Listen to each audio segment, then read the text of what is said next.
Kia ora and welcome to the Amateur Austenite. I'm Frances Duncan, author, Austenite life coach. With me today, as always, is my excellent co-host Rachel Pilwar, book buyer, Austenite, all-around nerd. Hello! Today we are discussing chapter 20 of Emma by Jane Austen. This is the second chapter in volume 2, and it's all about Jane Fairfax. We learn about her history. She gets orphaned at 3 and raised by her aunt, Miss Bates, and her grandmother, Mrs. Bates, but then she ends up living with Colonel and Mrs. Campbell and their daughter, raised like another daughter. She's destined to be a governess. Emma dislikes her because she's about the same age and she is more elegant and accomplished than Emma is, and everybody always talks about how great she is, which honestly I kind of get. Emma resolves to be more friendly towards her because stuff is hard and she's so pretty and elegant and she's gonna have to be a governess. She's got a bad life, but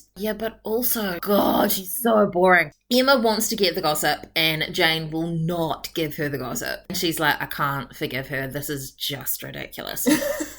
But not only is Jane the more accomplished woman, I think she's a better heroine. More likeable as well. Like, I'm sorry, Emma, I love you, but you just meddle so much, and you're so annoying, and you have so many flaws, and I love you, but goodness. Jane is such a pure person. She will take her secrets to the grave. She'd take your secrets to the grave. All of her actions are done not for selfishness, like they're done with love. Like, she chooses not to go to Ireland so she can reunite with Frank, and she goes and stays with her aunts who she knows love her. She writes to them all the time. We spoke in the last chapter about how Emma is neglecting her duty as a woman of her status and going and helping the Bates, but Jane, a woman of very little means, does everything she can, writing to them and all that. Jane is just the better person in many a way.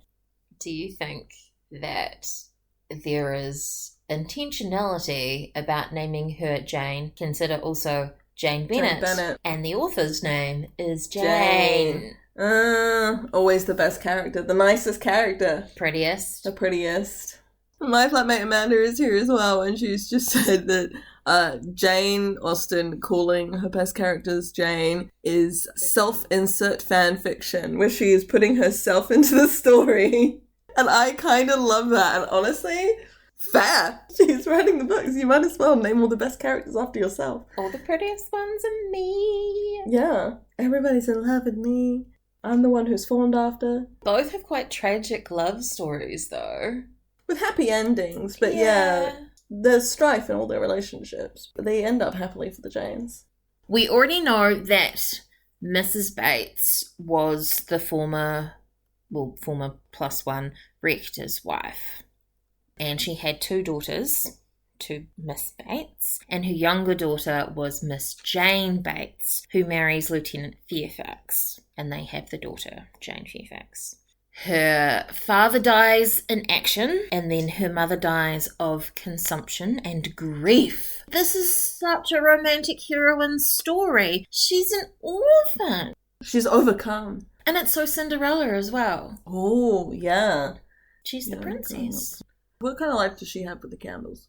They have a really lovely life. He's got good money coming in. They treat her like an equal and like a child. And they would happily keep her until they die. But she's the one that's aware that she needs to get a job.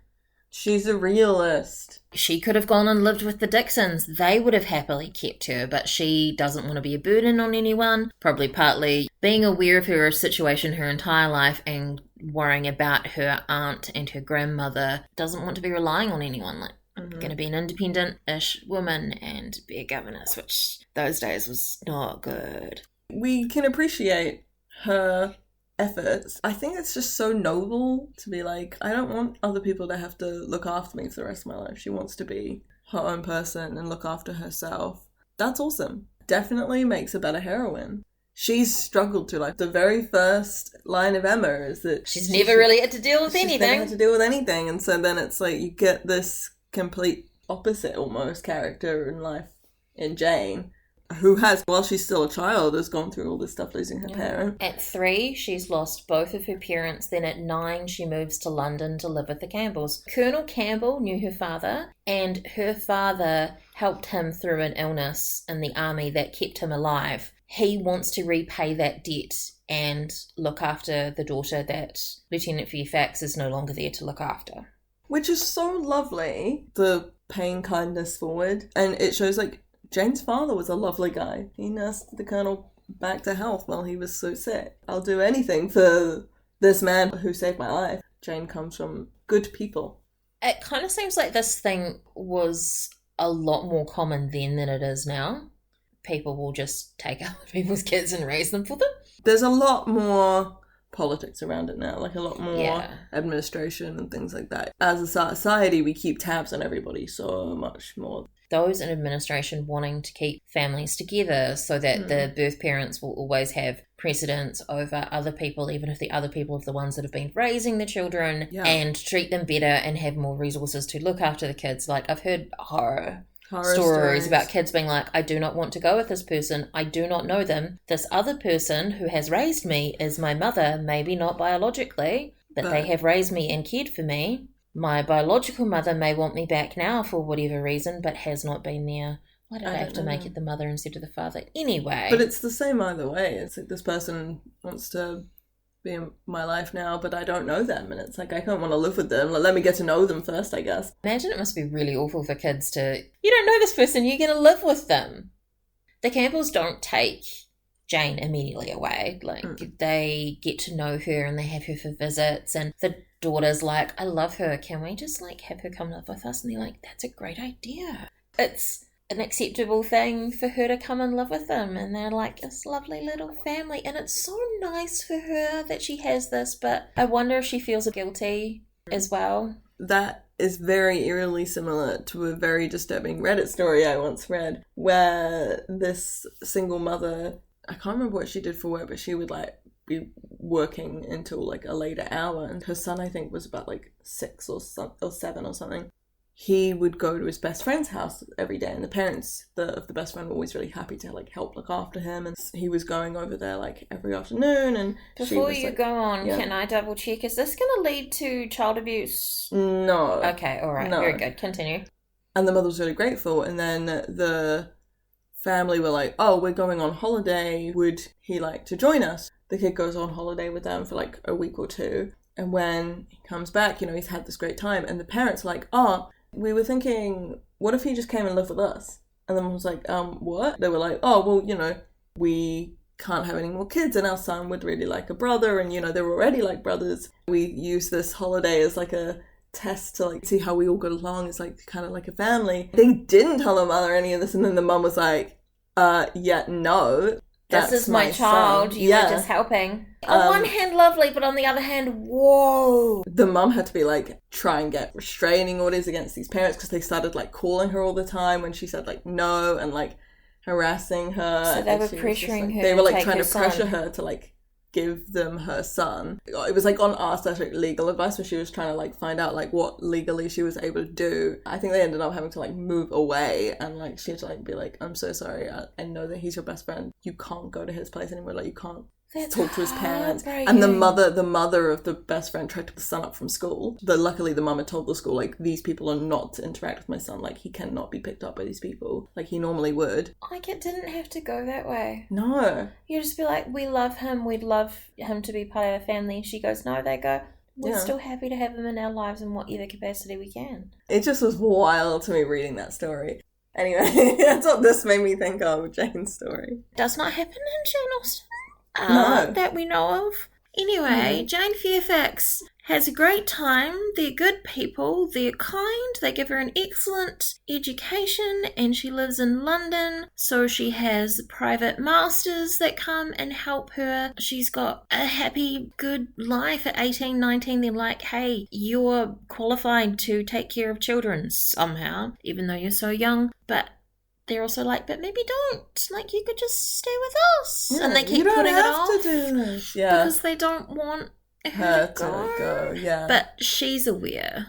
Her own good understanding reminds her that this great time that she's having will be over, which is kind of depressing. So maybe she's never really been able to enjoy life because she's aware at some point. She's lived this good life. Maybe she's always felt a bit out of place. She's living in this almost like fairy tale life where it's like not quite hers. Like she knows that this isn't going to last forever. And maybe for her, it's more kind of like ripping off the Band-Aid. The longer I leave it, like it's still going to be there. That future is still going to be there, and putting it off might not be what's best for her. Like it might just make it harder when the time comes to have to let go.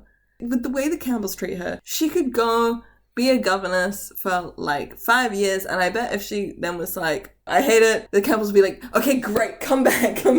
She would never, though. She wouldn't, no. She would stick doing it. Continuing the fairy tale-ness of this, she's best friends with Miss Campbell, even though she is prettier and smarter and more accomplished than Miss Campbell, and the parents don't mind this either. No.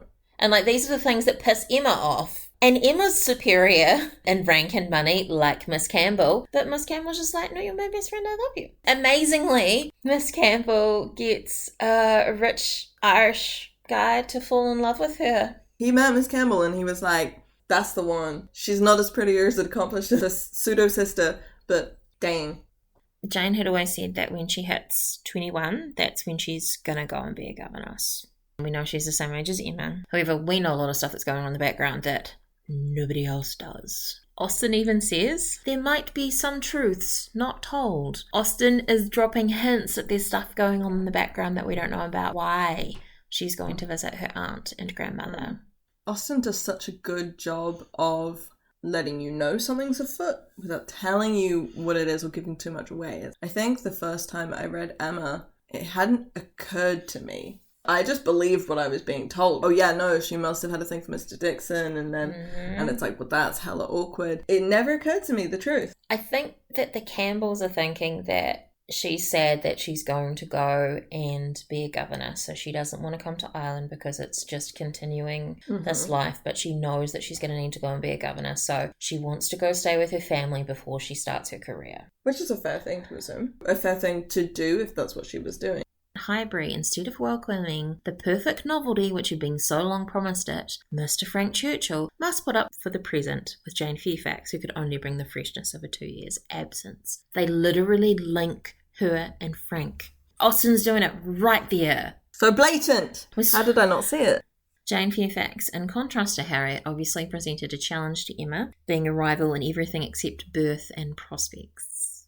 And yeah, Mr. Knightley pointed it out to her as well. She's the accomplished young woman, which Emma would like people to think that she is. But Emma's like, I can't get to know her. She's so closed off. And then her aunt's really annoying. She will not shut up. It would be a little hard for Emma to get to know Jane when Miss Bates would just be talking the whole time. It's weird to know so much about a person from someone personal? Else, but nothing personal, because it's like all those personal things like that she knows have all been in letters from Miss Bates, and Jane would obviously be aware that Miss Bates would be telling everybody about what's in the letters. Oh yeah, I know, where you've been staying and what holidays you've been on and all this stuff. We haven't spoken to each other in years. What's the reverse? Is Jane getting letters about Emma and stuff at the same time? Like, how often is Emma mentioned in these letters? Maybe Emma's mentioned, but not nearly to the level, obviously, that Jane would be. So maybe Emma just knows so much about Jane's life. Jane doesn't know very much about Emma's life. It could be so awkward.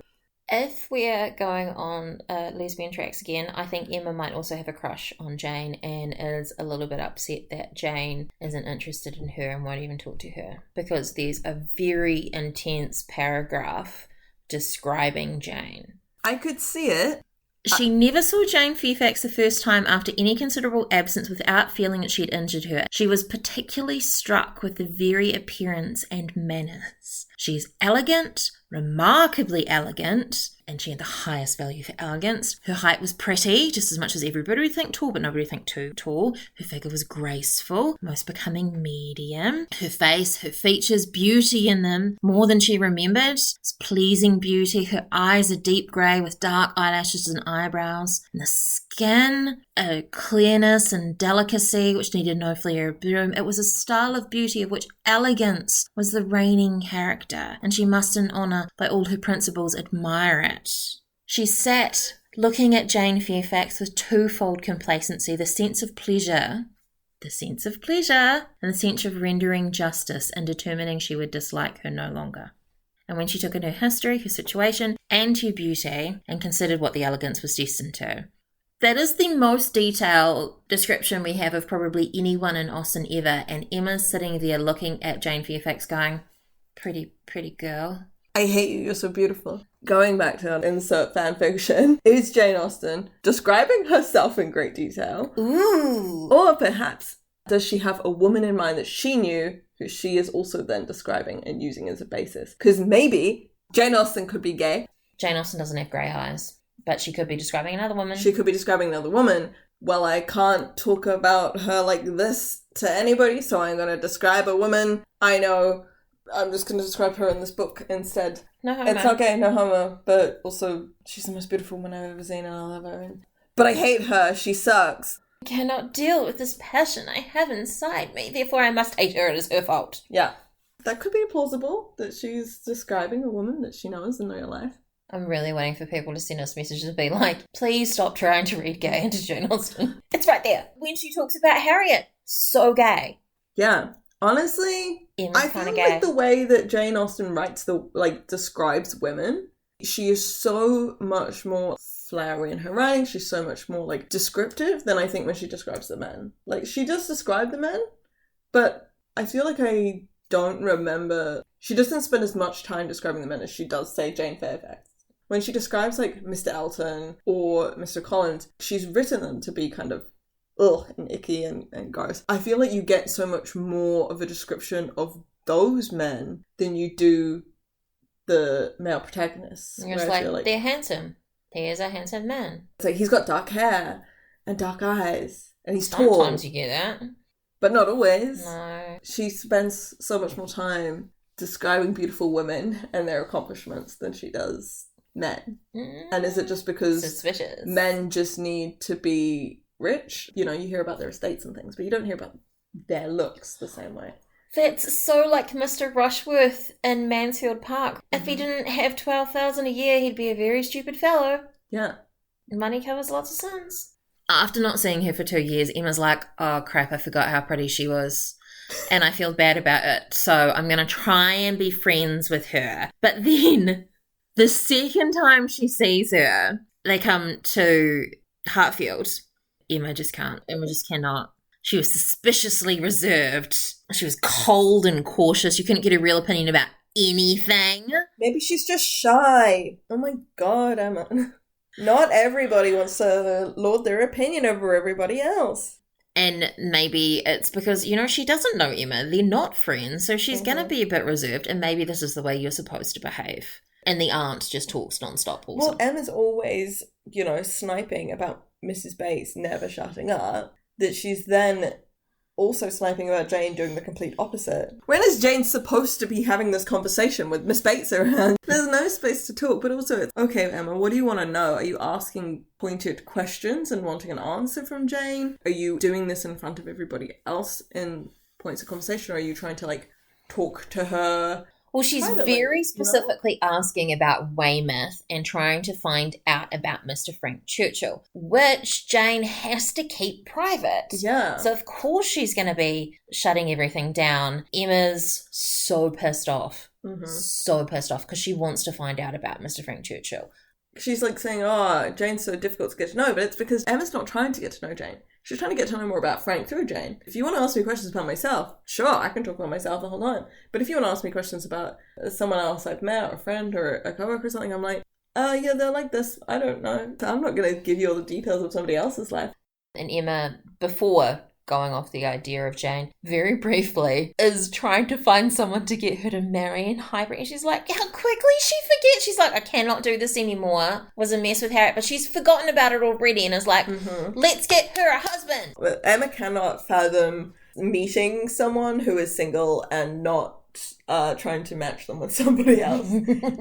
She's like, you're young, you're single. Okay, we'll find you a husband. Now she doesn't feel bad about thinking that Jane and Mr. Dixon had something going on before he married Mrs. Dixon. She's like, yep, I'm sure that's what happened because you're so annoying to me that I'm going to make up bad stories about you. She kind of twist between Jane being in love with Mr. Dixon or Mr. Dixon being in love with Jane or them being in love with each other throughout the story. Emma is just so determined to think badly of Jane. I know we said it in a previous episode, but like there is nothing anyone could say as little Jane could do to change Emma's opinion of her. Emma is just so determined to find flaws everywhere with Jane. Because she's like, why don't you love me? Why, pretty girl, why don't you love me? Assuming it's not queer. Another reason Emma doesn't like Jane is purely because Mr. Knightley compliments her. Says she's so accomplished. Yeah. And Emma can't have Miss Knightley think better of anybody, think anyone better than her. No. This one is my hype man. Stop. We have a talk coming up in July. Sam Brooks, I think his name is author of a script called M, which is a modern version of Emma set in New Zealand, queer. Mm-hmm. And exactly that.